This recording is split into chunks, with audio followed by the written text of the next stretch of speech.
Hi Pisces! This is Pisces Hub. Welcome to my channel. So for today's video, gagawa tayo ng daily reading for Pisces para sa araw na ito. Okay, so alamin natin kung ano yung mga posibleng mangyari for Pisces sa araw na napanood niya to gamit ang ating tarot card. Okay, so reminder lang po na ito ay general reading po. So, pwede pong mag-resonate sa'yo, pwede pong hindi. Pag hindi po tugma sa sitwasyon niyo po, huwag pong ipilit, okay? And this is a timeless reading. So, kahit anong araw, buwan, taon mo ito napanood, basta tugma, take lang, okay? And welcome po ang lahat ng gender, babae, lalaki, LGBT, ay pwede po sa feminine or masculine energy. Okay, so ano po yung mga posible mangyari for Pisces? King of Swords. Okay. Pwede you're dealing with a masculine air sign, Gemini, Libra, Aquarius. Or you're dealing with someone na, kumbaga,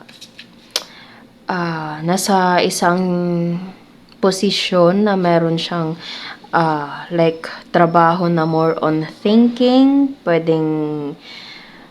Pwedeng about yung mga ano ba yun, yung mga technologies, pwede pong ganon, yung mga nasa computer, office, pwede ding lawyer. Okay, kumbaga mga ganong klaseng work, Pisces. Pero kung hindi naman, you're dealing with someone na more on logic siya kung gumawa ng action, gumawa ng decision sa buhay, okay? So, pinag-iisipan, logic, etong taong to.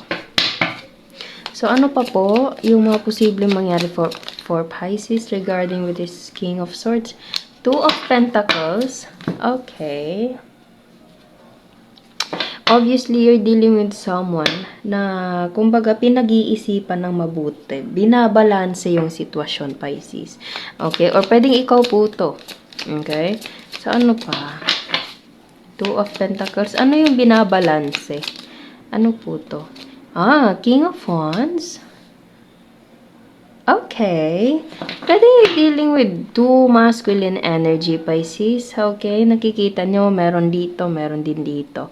Okay? So, you're dealing with someone na itong isang nandito is more on logic, more on like, organized, planado yung mga kilos. Tapos yung isa naman dito is more on like go with the flow. Kumbaga, biglaan. Alam mo yun, yung magkaiba sila ng personality, Pisces. Okay? Or pwedeng you're dealing with someone na ganito and nasa sa inyo, pwedeng ikaw to or pwedeng ikaw to. Okay? Kumbaga, magkaiba yung personality yung dalawa. Okay? Based on this King of Swords and King of Wands. Okay, so ano po ito? Naririnig ko yung na opposite attracts, Pisces. Okay. Oh, meron tayo ditong Death and Knight of Wands. Wait lang.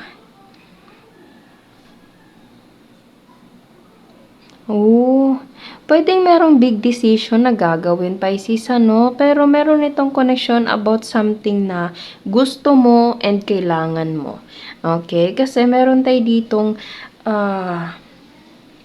Death and Knight of Wands. Death is something like natigil or transformation po ng isang sitwasyon na merong connection sa Knight of Wands. Knight of Wands is all about action, taking some action, okay? Making some movement na mangyayari, okay, mabilisan, passion, pwede pong ganon. So, pwedeng ikaw lang din to, ikaw tong dalawang nandito, Pisces, ano, and you are like balancing the situation. Meron kang pinagpipilian or meron kang gagawin. Ito ba yung gusto mo? Ito yung parang pangarap mo, ito yung anong tawag nito? Yung parang passion, talent, okay? Tapos, ito naman is all about trabaho, career, mga responsibilities, okay? So, binabalanse mo, tinitingnan mo kung ano yung prioritize mo, Pisces, yung gusto mo or yung kailangan mo. Okay? So, meron tayo ditong Death and Knight of Wands. So, meron kang pagpipilian, Pisces, ano? Pero, sige nga, ano pa? Pwede din naman, as I said kanina, na you're dealing with two people or pwedeng dalawang tao kayo dito and magkaiba kayo ng ugali ng taong dinidil mo, Pisces, ano? And pwede merong natigil, merong something na parang nahinto, there's a pause, naririnig ko dito. Pero, as I said kanina, there's an opposite attracts. Okay? Magkaiba kayo ng passion, magkaiba kayo ng logic, okay? Magkaiba kayo ng decision sa buhay, magkaiba kayo. Pero, tinatry nyo pa rin i-move forward. Okay? Or, pwede ding parang pause muna kayong dalawa, okay? Kasi meron nga tayo ditong death. Tapos nasundan siya ng once, which is there's an ending, there's a pause, but at the same time, merong action na nagawa. So, it's either meron kayong parang tinigil, hininto muna, cool off, pwede pong ganon. Tapos, parang mas inuna nyo yung kailangan nyong gawin or yung mga gusto nyo. Okay, so, pwede pong ganon.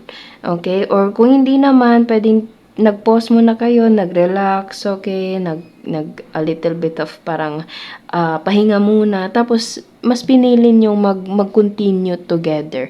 Okay, andun pa rin yung passion sa inyong connection. Okay, so pwedeng ito ay sa love, pwedeng sa friendship, pwedeng sa trabaho, pwede pong ganun. Or pwedeng ikaw lang din to. Ikaw yung dalawang king na nandito and you have to choose between your wants and your needs, Pisces. Okay, so, wow. Kung kanino to mag-resonate, Pisces, naway maging maayos po yung outcome nito, kung ano man itong sitwasyon na ito. So, there's a lot of situation na posibleng mag-resonate po sa ating reading ngayon, okay? So, ano pa po? May message pa po ba kayo for Pisces para sa araw na ito? Magabay. Oh, the Empress. Ayan. There's a new beginning. After the death, meron tayo ditong the Empress, which is nakikita nyo, she's pregnant, okay? So, there's a new beginning to something, Pisces, okay? After, it's either yung sinabi ko kanina, pwedeng nahinto and nag-cool off muna kayo and you do your own thing, okay? Or pwedeng nag-continue kayo, ito yon, okay? You're having a new beginning with this person or without this person, okay? Or pwedeng ikaw lang din, Pisces, na meron ka pagpipilian and kung ano man yung pinagpipilian mo, ito yung new beginning na kumbaga nakaabang sa'yo. Okay? So, and also pwedeng you're dealing with feminine energy. There's a motherhood right here. Okay, so pwede meron tatlong taong involved or pwedeng dalawang tao, kahit sino ka man dyan, or pwedeng isang tao lang din yan, Pisces, kahit kanino po mag-resonate. Okay, take nyo lang kung saan po mag-resonate, Pisces. Okay, and meron tayong nag-alarm, so maybe that's a sign, Pisces, na merong you have to do it. Okay, you have to make an action, you have to make a decision. Okay, sa alarm na narinig natin ngayon. Okay, so ano pa po yung mga posibleng mangyari po for Pisces sa araw na ito? Napaka-interesting ng reading natin ngayon, Pisces.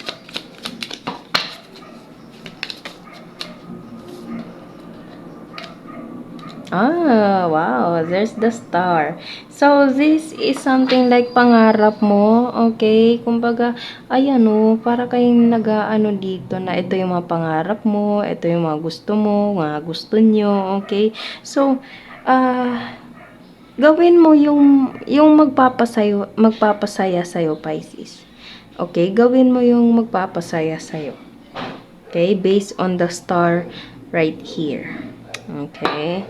So, pwede you're dealing with an Aquarius, Pisces. Pwede din you're dealing with Fire Sign, Aries, Leo, Sagittarius, Air Sign, Gemini, Libra, Aquarius, Scorpio, and ayun. So, kuha tayo ng another tarot card. Alamin pa natin kung ano po yung mga posibleng mangyari po for Pisces para sa araw na ito. Kung ano man itong pagpipilian or gagawin nyo sa sitwasyon na ito, Pisces, naway piliin mong maging masaya. Piliin mo yung maging masaya ka sa buhay, magiging masaya ka sa outcome. sa decision mo po sa buhay. Okay? So, make sure na magiging masaya ka. Yun lang. And there's a nine of pentacles. Yes, abundance, financially, emotionally. Oh my. Meron tayo ditong the tower. Yes, meron niyang nahinto. Tapos nasundan niya pa ng death dito sa taas. So, wag matakot, hindi yan literal, Pisces. There's something na parang nahinto. There's something na parang natigil. There's something na parang na-pause. Okay? Pero kung ano man ito, I hope na kung ano man yung pipiliin mong decision, Pisces, na maging masaya ka sa outcome na ito. Okay, piliin mong maging masaya, Pisces. Piliin mong magiging masaya ka sa kalalabasan ng kung ano man yung sitwasyon na gagawin mo. Pasensya na sa background na sa Pisces. So, ano pa po yung message niyo po for Pisces para sa araw na ito? Oh my, there's a 10 of swords. Meron, ang dami mong mga pinagdaanan, Pisces, ayan, pwedeng kung ano man itong datawa na nandito, nasaktan ka ng sobra, okay, and pwedeng yun yung naging rason kung bakit merong pause dito, kaya parang tinitimbang nyo, yung sitwasyon tinitimbang mo, Pisces, and again, always ko pong sinasabi na kung ano man yung decision nyo po sa buhay, at the end of the day, kayo pa rin po yung magdedesisyon. Kayo pa rin po yung gagawa ng aksyon sa mga buhay po. Okay? So, just choose to be happy, Pisces. Choose to be happy sa kung ano man itong sitwasyon na nandito. Pwedeng sa love, pwedeng sa career, pwedeng sa needs and wants, okay, pwedeng sa dreams, sa pangarap, okay, kung ano man ito, naway maging masaya ka po sa magiging outcome ng decision na pipiliin mo. Okay, it's either meron kang pagpipilian na dalawang tao, meron kang pipiliin na dalawang choices sa buhay, like career or hobbies or anything like that. Okay? Make sure na magiging masaya ka at the end of the day, Pisces. Okay? So, saglit lang. Kuha siguro tayo dito ng The Mystic Red Rose Oracle cards. Kuha tayo ng mga dalawa siguro. Okay? Ano pa po? May message po ba kayo for Pisces para sa araw na ito? Oh, passion. Insane chemistry, sparks and having fun, equal interest, burning desire. There's a passion, Pisces. Sinabi ko kanina yung word na yan. Okay, so ano pa? And there's a twin flame. Yeah, pwedeng you're dealing with someone na parang napaka-opposite yung dalawa. Pero as I said kanina, opposite attracts. Okay? Nakikita nyo yan, yin-yang and balance, union and duality. Ayan, ito yung, napapansin nyo, Pisces, yung kamay ng dalawa nandito is pareho dito. Okay? So, pwede you're dealing with a specific person, Pisces, and yun parang merong nahinto, merong natigil, merong ganito, ganyan. Okay, pero naway maging maayos po, and naway kung ano man yung decision na gagawin nyo together with this person, naway maging masaya kayo sa outcome na ito.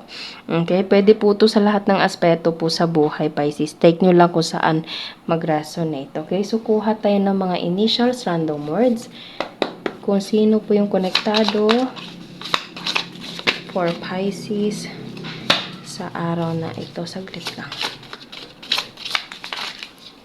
Bakit? Ayun, lumalabas talaga tong letter E, P, B, and F. Oh, okay. So, ano pa po?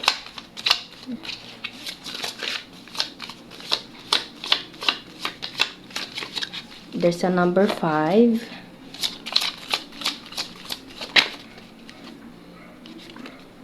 Moonlight. Parang meron ako naririnig na kanta.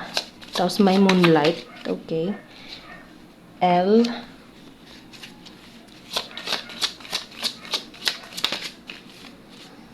And hair friend.